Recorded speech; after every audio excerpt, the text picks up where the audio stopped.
ꯁꯦꯟꯌꯦꯛꯁꯤꯡꯒꯤ ꯃꯇꯥꯡꯗ ꯍꯥꯏꯕ ꯋꯥꯔꯤ ꯑꯁꯤꯗ ꯉꯝꯕꯤꯒꯗꯕ ꯌꯨꯝꯅꯥꯝ ꯅꯧꯕ ꯃꯉꯥꯟ ꯑꯣꯖꯥꯅ ꯁꯤꯒꯤ ꯃꯇꯥꯡꯁꯤꯗ ꯋꯥꯍꯩ ꯉꯥꯗ ꯊꯝꯕꯤꯅꯕ ꯅꯣꯡꯖꯔꯤ.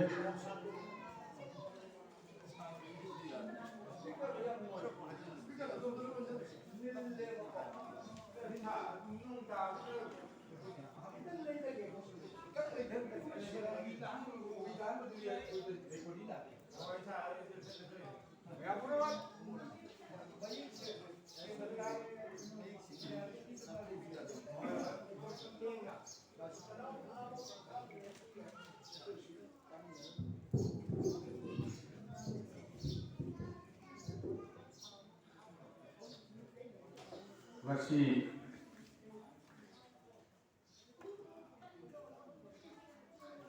koyo lamtari kunga mapani chanba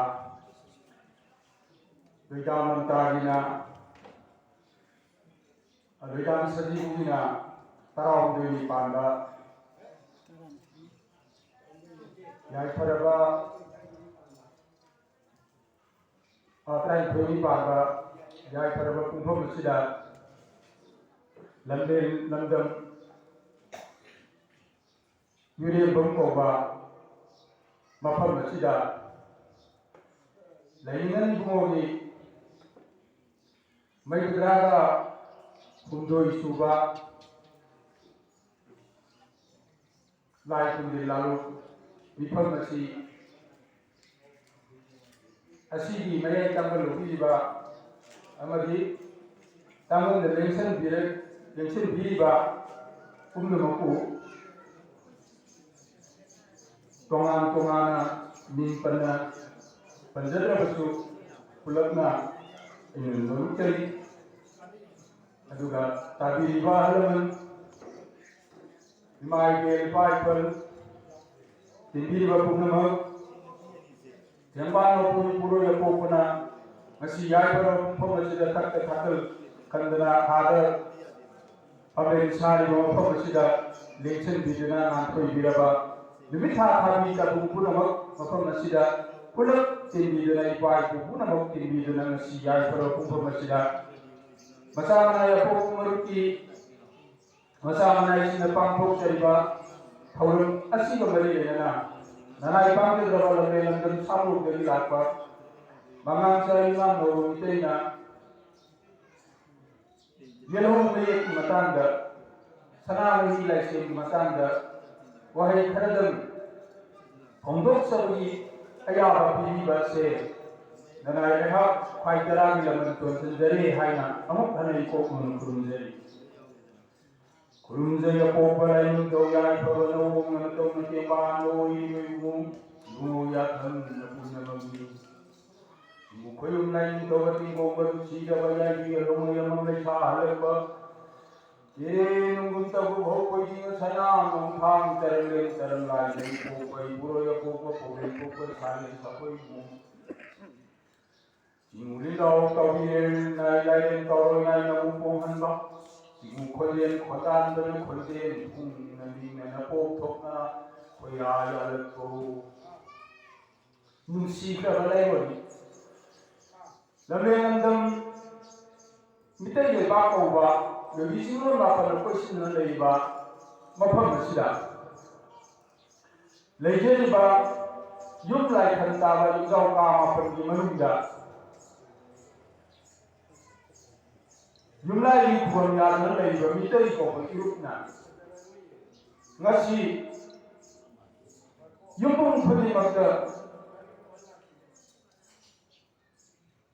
Lenen Kazayabi Sandui Komai Lepalai Tau Haidana Yungi Manum Masida Yana Luba Lai Yumlai Lay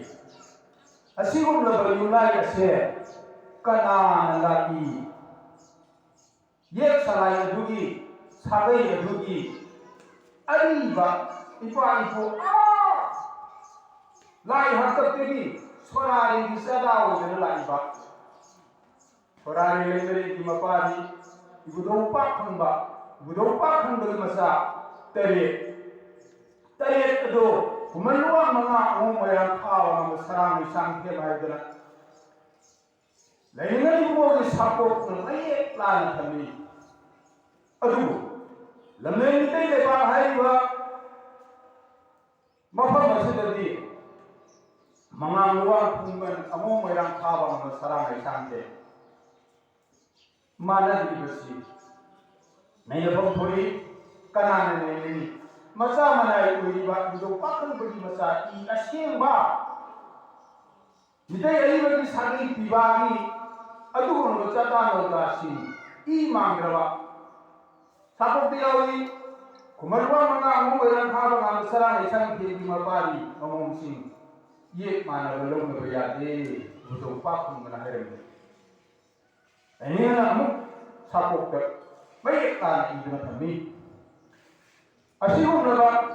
lagi berpura patah lagi dah. Aduh lagi hendak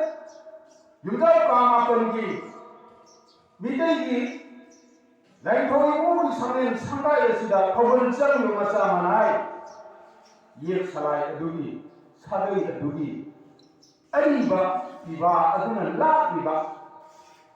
Sehingga kau sehingga mungkin orang senba.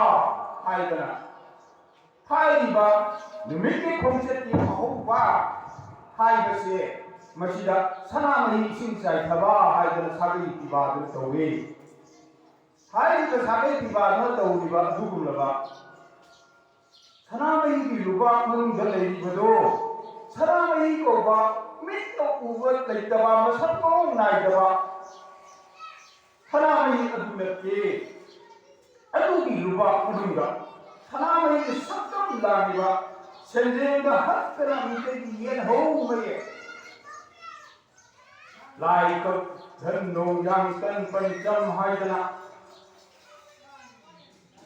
ujiti londo kansone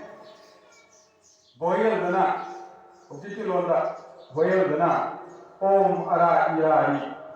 hai ba mayek singaje sagai dibagi uba panung adada Senjing dah hatten tanam me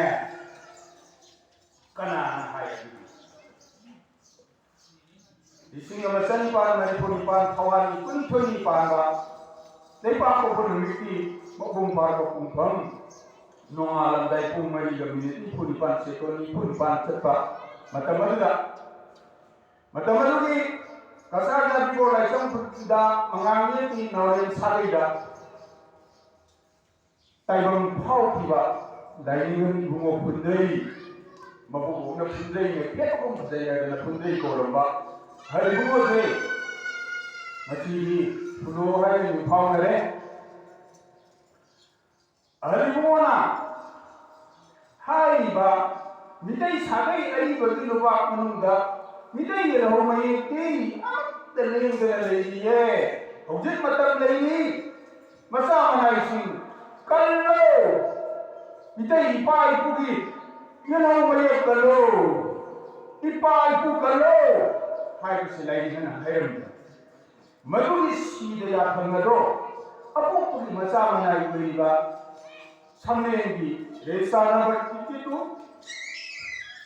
masih orang pampur bersih, ada manusia, aduna.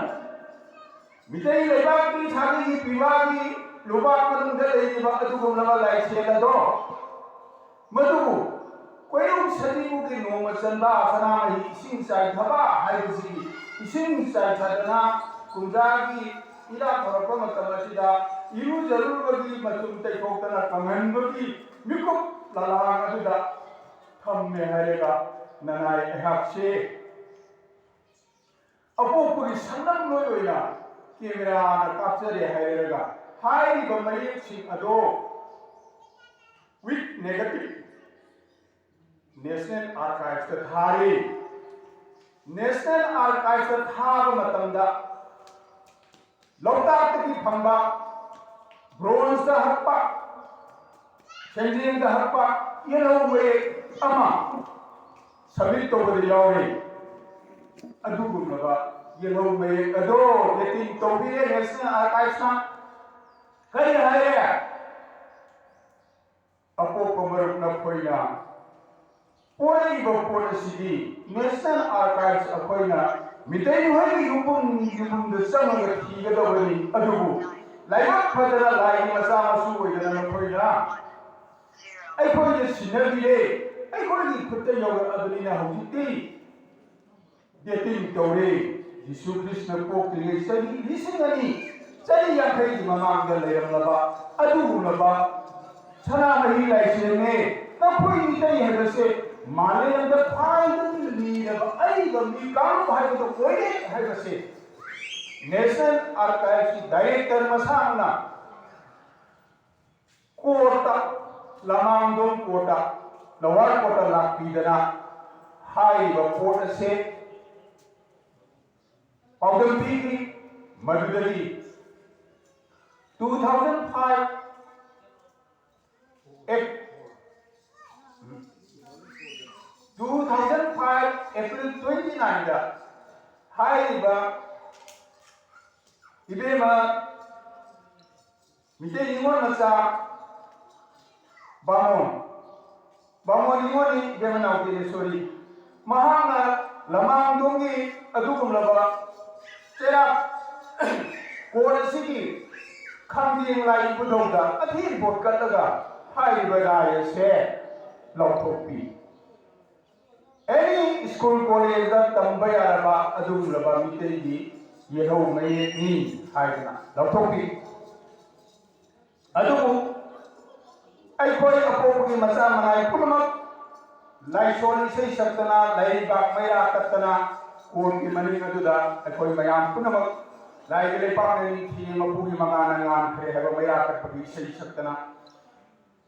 मिटे ये लोग ये ना लाउ याई फरे यों मिटे ये लोग ये ना याई फरे है क्या लाउ जैसा ना तोवी मधुरी पावसी सोशल मीडिया का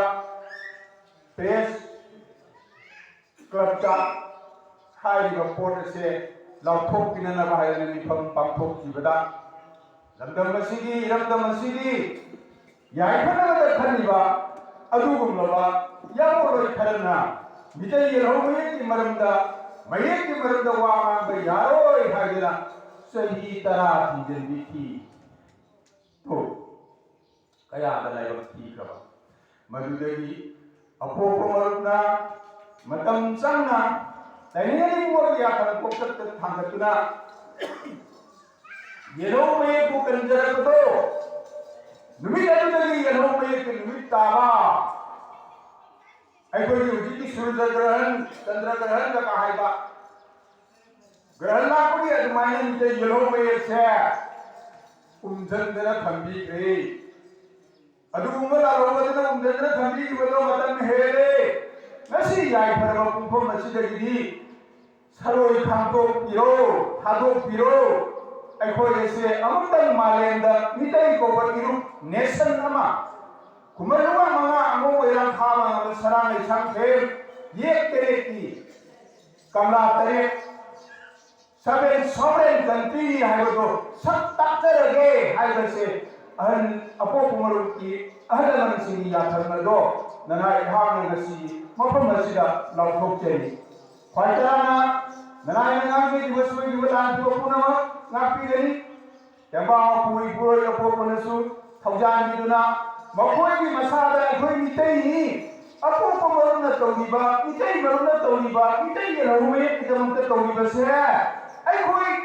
सही तरह थी जलीबा अखोई की सुसर यावी अखोई की इपोर्ट इदनी असीनी इपोर्ट इदन असीना यूएन दा थांगलगा अखोई इनिंग तब पोरकतबनी हायो वाखलोदो थंबियु हाइना अदुगुलबा थिंगलिबा कांगु सिंग लोयना जेकुन सौगुम सौवेबा मयुंदा पलेंबा सौगी नुक्सी गनो मतु मचा कोनना लेगदबदुबु मरिबा इमरिन तनबरी हाइदना अहिन जंगलदा उमंगवामंदा तिफा काफै मिल मरक्ता याई बसिंग अदुनने नुंगाय याइफना अखोई इपाइपु लाई हक्तते लेयंबा यधोमे असे सही खुदी की कोई सजीव की नोम सलबदा किरा थवन तौजरे हायगा नुंगा याइफने इंग चिन्न फुदा लेतादना Malayandagi thoidi henba lai hatin sadagi matik mayai do phudok minarasi hairaga yelhome ki matik mayai se narayana saithada do sai da tin su se